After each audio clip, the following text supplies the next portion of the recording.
that you answered prior to this one. You said that you could set up how much students are supposed to be watching, and you can monitor that. Do you have like a certain amount they're supposed to watch every night, or do you have certain nights where you say that I'd like you to watch an hour of film? How do you have like an assignment for them? How does that work in terms of assigning film to watch, what you get back from them, and then also, what do you do with students that don't have that access from home? Do you have any students that don't have that computer, or are there schools that have students that don't have computers at home that can access that online film that you use? As far as their access to it and stuff, I've never had a kid yet that hasn't had access to it.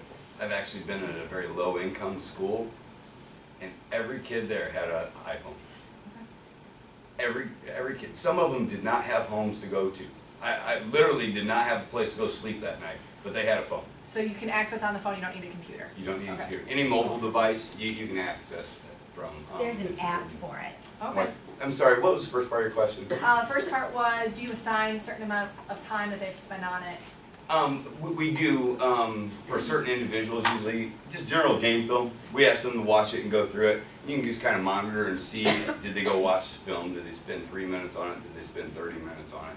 But yes, we do assign, put basically playlists together. We'll go through, select what plays we want, like an individual or a group, like our linebackers or a specific linebacker. And we can go through and we can make a playlist of, basically we'd scout a team, have 3 or 4 films on, go through and put what plays we want them concentrating on in a list, and then send that to them with them, go through this, and then you can actually go through and see if that individual player or that group of players then did go through and do it. So I did a lot of that at the high school level. I don't do a lot of that at the JFL level. We just, our time restrictions are very small, and busy kids.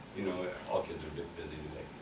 And they don't quite take it as seriously as the high school kids did. But when I was in high school, we were constantly doing assignments, and you didn't really have to check. The kids I coached the last few years were just outstanding group of kids. After you check first couple weeks, you're like, I don't need to look anymore. They're looking at it. You can come ask them at practice. They have all the answers.